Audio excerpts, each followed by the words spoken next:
Hello everyone, welcome to Niazi family vlog. आज मैंने बनाए थे chickpeas with boiled egg. Breakfast का ये टाइम था और यहाँ पे मुझे ना छोटे छोटे से ये चेरी टमाटोस मिले थे शॉप पे। मैं सैलेड हमेशा फ्रेश ही सुबह लेके आती हूँ, मैं कभी भी इकट्ठा बाय नहीं करके रखती। हमारे घर के बिल्कुल नीचे शॉप्स हैं तो मैं वहाँ से जिस पर वॉक करके आती हूँ तो मैं अपने लिए ये सारा सैलेड का सामान ले आती हूँ। मेरे पास वो नहीं था, लेमन ख़त्म हो चुका था। लेमन मैं इकट्ठा ही लेती हूँ क्योंकि मार्केट से लेमन बहुत एक्सपेंसिव मिलते हैं चाइना में। जैसे ये एक लेमन है तकरीबन 5 RMB का आपको मिलेगा। मीन 200 का पाकिस्तानी 200 रुपये बनते हैं जो एक लेमन सिर्फ मिलता है। तो मैं हमेशा ऑनलाइन इकट्ठे ले लेती हूँ, मुझे वो रीज़नेबल पड़ते हैं। तो मेरे पास ख़त्म हो गए थे, मुझे याद नहीं रहा दोबारा ऑर्डर करने का। तो दिखाना यहाँ पे जो पर्पस था, ये मुझे छोटे छोटे टमाटोज दिखाना था, चेरी टमाटोज। वैसे तो रेगुलर साइज बड़े होते हैं, मैंने ऑलरेडी भी वीडियोस में शेयर किए हैं, बट ये बहुत ही छोटे छोटे से थे, बहुत क्यूट लग रहे थे। और अगर टेस्ट की बात करें तो टेस्ट में सेम थे जैसे रेगुलर टमाटोज होते हैं, उस टेस्ट में कोई फ़र्क नहीं होता। और ऐसा नहीं है कि ये कोई प्री मेच्योर टमाटोज जो हैं वो उन्होंने मार्केट में लाए हैं। मार्केट में हमेशा ये वो चीज़ लाते हैं जो बेस्ट होती है। ऑनलाइन आपको ऐसी भी चीज़ें मिल जाती हैं जैसे हमारे पाकिस्तान में मिलते हैं, ऑडिटेड टमाटर होते हैं, थोड़ा लाल, थोड़ा सा पीला सा, कच्चा सा, सब्ज़ सा, वो भी होती हैं ऑनलाइन चीज़ें, वो लेस प्राइस पे आपको मिलेंगी। बट मार्केट में हमेशा बेस्ट वाली जो चीज़ देखने में बहुत अच्छी लगे, अट्रैक्ट करें बायर्स को। और प्राइस में सेम रेगुलर जैसे प्राइस होती है टमाटोज़ की, सेम वही प्राइस थी। तो यहाँ पे जनाब मैंने हस्बैंड को चिक पीस बनाए थे, मैंने कल ही बना कर रख दिए थे क्योंकि सुबह मुझे अक्सर टाइम नहीं मिलता और अगर सुबह मैं बनाने बैठूँ तो इतना ब्रेकफास्ट में टाइम लग जाता है। तो इसलिए मैं प्रेफर करती हूँ कि मैं रात को ही कुछ ना कुछ छोटा मोटा सालन बना कर रख दूँ, क्योंकि मेरे हस्बैंड जो होते हैं वो लेफ़्ट ओवर सालन बिल्कुल पसंद नहीं करते ब्रेकफास्ट में। मीन लाइक मैंने अगर कल में कोई खाना बनाया हुआ था तो ही रिफ्यूज्ड, उनको बिल्कुल पसंद नहीं है। तो मुझे मस्ट ब्रेकफास्ट में कुछ ना कुछ बनाना पड़ता है इनके लिए, लाइट सा खाना, जैसे थोड़े पोटैटोज़ फ्राई कर दूं या मैं कुछ इस तरह से चिक पीस बना दूं या कोई हल्की सी दाल फ्राई कर दूं। तो इस तरह खाना पसंद करते हैं स्पेशल ब्रेकफास्ट के अंदर। मैंने वैसे मैं खुद तो कोई भी स्पेसिफिक नहीं हूँ कि मस्ट मुझे ब्रेकफास्ट में ये चीज़ चाहिए। मेरा प्रेफरेंस जो होती है, फर्स्ट प्रायोरिटी मेरी हेल्दी मील है। तो उसमें मैं आपको दिखाती हूँ कि मैंने अपने लिए क्या किया था। मैं अक्सर पिकल लेती हूँ अपने ब्रेकफास्ट रूटीन में। वेजिटेबल्स होती हैं, वैसे तो मेरे हस्बैंड सैलड के बिल्कुल शौकीन है, लेकिन मैं स्पेशली इनके लिए एक सैलड का पूरा बाउल तैयार करती हूँ तो ताकि ये अपनी रूटीन का हिस्सा बनाए इसको। सिर्फ रोटी सालन ये बैलेंस डाइट नहीं है। इससे ये होता है कि फिर आपके जो होते हैं आपकी टमी में प्रॉब्लम होने लगते हैं विद जो आपकी एज भी ज़्यादा होती है तो आपकी गट हेल्थ अच्छी नहीं रहती। तो यहाँ पे मैंने क्या किया था कि मैंने इसकी लैक्टो फर्मेंटेड जो पिकल मैंने वेजिटेबल्स का बनाया हुआ है अपने ब्राइन सॉल्यूशन के अंदर, इसकी मैं पहले भी वीडियो एक स्पेशल बना चुकी हूँ। यहाँ पे मैं सिर्फ ये बताना चाहती हूँ कि जो मेरा पिकल है इसमें मैंने थोड़ी सी चेंजेस की हैं। वो चेंजेस मैंने ये किए हैं, जैसे हम पाकिस्तान के अंदर मेथी दाना डालते हैं ना, मैंने वो डाल के ट्राई किया। यकीन जाने इतना अच्छा रिजल्ट आया, टेस्ट इतना आउटस्टैंडिंग है, you can't believe. I am so happy. तो एक तो ये कि ये पानी के अंदर पिकल डाला हुआ, और ये जो पिकल है ना इसको तकरीबन 4 महीने गुजर चुके हैं और अल्हम्दुलिल्लाह ये बहुत अच्छा बना है। वैसे तो रूम टेम्परेचर पे भी ठीक रहता है, लेकिन मैं एहतियातन इसको फ्रिज में भी रख देती हूँ। इतना सा बैच जो मैं फ्रिज में रख देती हूँ, लेकिन मेरा जो बल्क में वो वैसे भी पड़ा रहता है, वो भी ख़राब नहीं हुआ। मैं बहुत खुश हूँ। और मैं इसको अपनी लेटिस के साथ खाऊंगी। चूँकि मैं डाइट पे थी तो मैंने ब्रेकफास्ट में अपने लिए कोई ब्रेड नहीं बनाई। मैं पूरा दिन कोई रोटी नहीं खाती जिस दिन मैंने अपनी डाइट पे होती हूँ। बेशक मैं डाइट पे हूँ या ना हूँ, मैं प्रेफर करती हूँ कि मैं चीज़ों को स्विच करती रहूँ, एक ही मील में ना लूँ।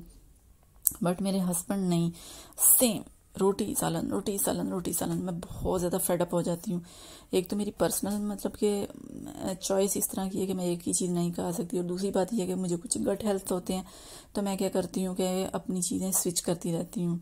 तो इससे मैं काफ़ी हद तक कंट्रोल कर लेती हूँ अपनी सेहत को खुद, रादर दैन कि मैं बहुत ज़्यादा डॉक्टर को बार बार विजिट करूँ, बार बार मेडिसिन लूँ। ठीक है, तो इससे आपका लिवर जो है वो बहुत ज़्यादा इफेक्ट होता है। सो आई अवॉइड सेल्फ मेडिकेशन, और वैसे भी मैं बिला वजह मेडिसिन लेने से परहेज़ करती हूँ, क्योंकि दवाइयों से और भी मसले स्टार्ट हो जाते हैं। आपका लीकी गट हो जाता है, आपके गट के इश्यूज़ हो जाते हैं, आपकी कोलन ठीक से काम नहीं करती, आपका स्टूल में प्रॉब्लम्स आ जाते हैं, और मैं ये सफ़र कर चुकी हूँ। तो और मैंने बहुत मेडिकेशन करके भी देखी, खा के भी देखी, बट कोई फ़र्क नहीं आता। फॉर द टाइम बीइंग आता है, बट ये परमानेंट सोल्यूशन नहीं है। मैंने फिर बहुत स्टडी की है इस पे। तो चूंकि मेरी फील्ड भी केमिस्ट्री है, तो मैं अंडरस्टैंड करती हूँ चीज़ों को, जो बायोमेडिकल है, बायोकेमिस्ट्री है। मैंने खुद बहुत ज़्यादा स्टडी की और मैंने अपनी डाइट से चीज़ों को कंट्रोल किया। वैसे भी 90% आपकी डाइट होती है जो आपको हेल्दी रखती है। मेडिसिन तो एक टेम्पोरेरी सोल्यूशन है फॉर द टाइम बीइंग, जब आप बहुत ज़्यादा तकलीफ में हो, आपको एक रिलीफ देने के लिए, लेकिन वो एक सोल्यूशन नहीं है। आपको जब थोड़ा रिलीफ आ गया तो आपने उसके बैकअप में खुद अपने हेल्थ पे काम करना है, और आप अपनी सेहत के बारे में बेहतर जानते हैं। तो जनाब, कहने का मतलब ये है कि जो मैंने ये पिकल बनाया, इसका पर्पस जो था वो एक हेल्दी डाइट लेना है।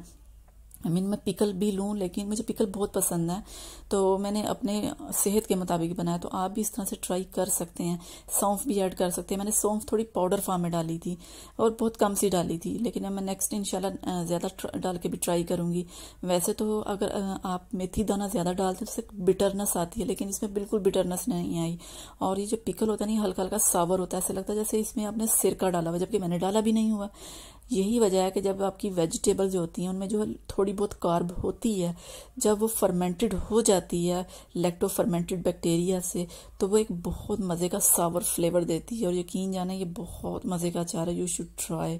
अगर आप मेरी वीडियो कहीं से भी देख रहे हैं तो इसकी रेसिपी मेरे चैनल पे मौजूद है, लैक्टो फर्मेंटेड वेजिटेबल्स पिकल की। You can watch my full video on lacto fermented vegetable pickle. तो ये आपकी प्रोबायोटिक हेल्थ के लिए बहुत अच्छा है।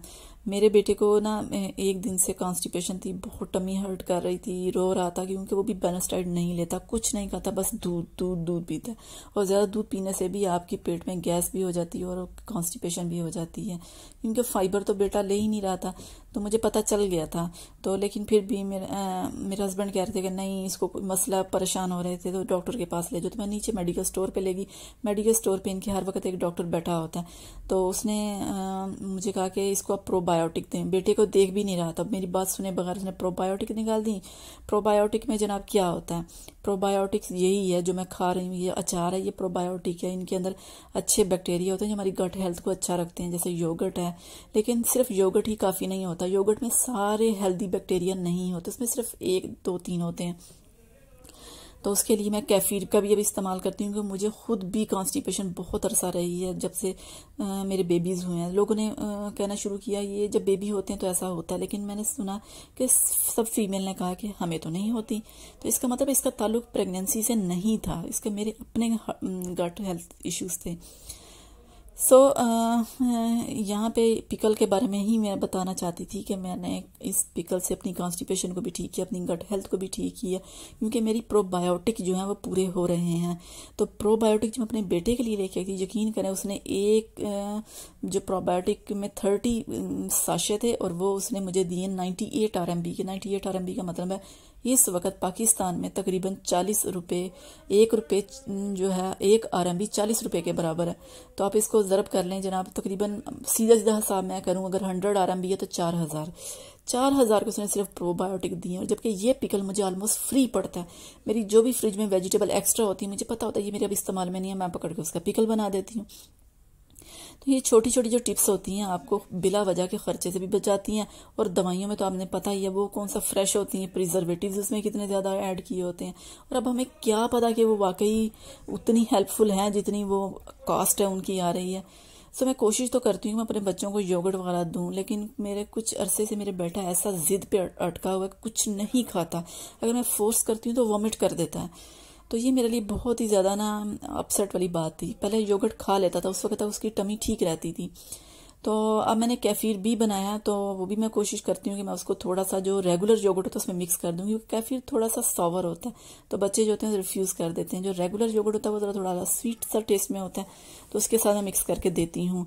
तो कहने का मतलब यहाँ पे ये है कि जो ये प्रोबायोटिक पिकल्स हैं, प्रोबायोटिक आपकी कैफीर्स वगैरह हैं, ये बहुत अच्छा सोर्स है प्रोबायोटिक का, और आपको बहुत सी गट हेल्थ के इशू से बचाता है। ये मेरा पर्सनल एक्सपीरियंस है।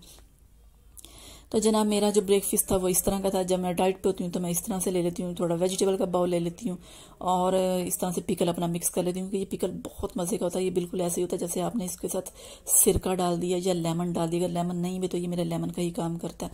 अगर मेरे पास फ्रेश सैलड नहीं भी है तो भी मैं इसको ऐसे ही खा लेती हूँ सैलड के तौर पर ही। तो जनाब ये मैंने चाइना में रहते हुए ये सीखा और मुझे बहुत पसंद है। आई एम सो हैप्पी कि मैंने ये चीज़ लर्न की और मैं हमेशा चीज़ों को लर्न करना पसंद करती हूँ, नई नई वेजिटेबल, नई नई रेसिपीज़। तो इंशाल्लाह मैं आपके साथ भी शेयर करती रहूँगी। चाइनीज़ जो हैं वो जो टिपिकल चाइनीज़ हैं वो बहुत हेल्दी खाना खाना पसंद करते हैं। ये जो आपको बाज़ार में नूडल, चावल ये चीज़ें दिखाई देती हैं, चाइनीज़ जो होते हैं ना टिपिकल जो हेल्दी डाइट को प्रेफर करते हैं वो ये चीज़ें खाना पसंद नहीं करते। तो आप ये ना देखें कि भाई जनाब ये तो चाइनीज़ इस तरह फूड खा रहे हैं लेकिन फिर भी हेल्दी हैं। तो ऐसा नहीं होता। घर में ये लोग हेल्दी ही खाते हैं या बाहर कभी कभी खाते हैं नूडल्स वगैरह इस तरह की चीज़ें। तो यहाँ पे मेरा पार्सल भी आ गया था। यहाँ पे मैंने एक यूज़ मोबाइल ट्राई किया था। मैंने पहले भी ट्राई किया था, बहुत अच्छा था। अब मैं लेटेस्ट मोबाइल ट्राई करना चाह रही थी ताकि मैं अच्छी सी वीडियो कैप्चर कर सकूँ। इसके मोबाइल के रिजल्ट बहुत अच्छे हैं। सून मैं ये भी इसकी वीडियो शेयर करूँगी।